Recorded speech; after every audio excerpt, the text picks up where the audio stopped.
আমি না গেলে রুদ্রপুরের উৎসব সম্পূর্ণই হবে না। তুমি তো বলেছো ওখানে সবাই আমার জন্য অপেক্ষা করছে।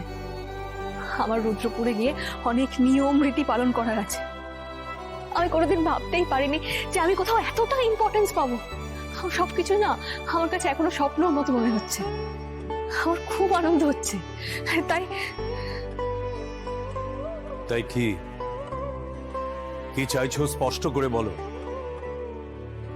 বেশি কিছু চাইছি না বাবা, আমি তো তোমাকে আমার ঈশ্বর মানি। তাই একটা অনুরোধ করছি, আমাকে একবার একটু আশীর্বাদ করবে।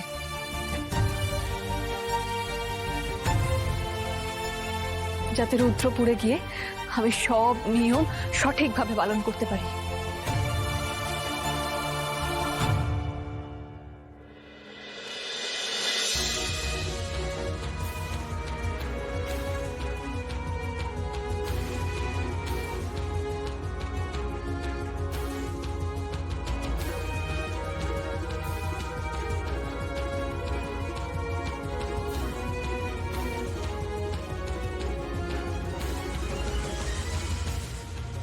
আশীর্বাদ করবে না বাবা?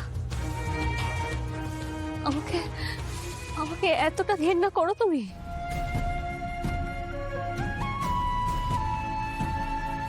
তোমাকে আমি ঘেন্না করি না শাওন, ঘেন্না করি তোমার সঙ্গে জড়িয়ে থাকা অতীতটাকে।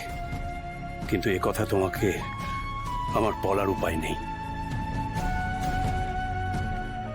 তুমি হয়তো আমার কাছে জানতে চাইবে যে আমি তোমার সঙ্গে এরকম আচরণ করি কেন, কেন তোমার সঙ্গে স্বাভাবিকভাবে কথা বলি না, কেন পৃথিবীর আর পাঁচজন বাবা মেয়ের মতো আমাদের সম্পর্ক স্বাভাবিক নয়।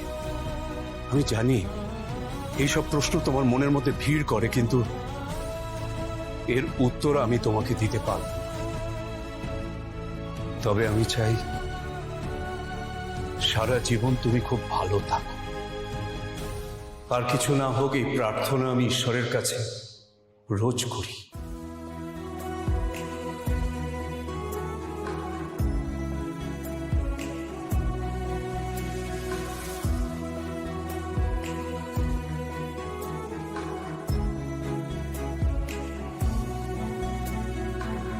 मैं रोऊं तो मुझे हंसा के खुशियों से भर दे।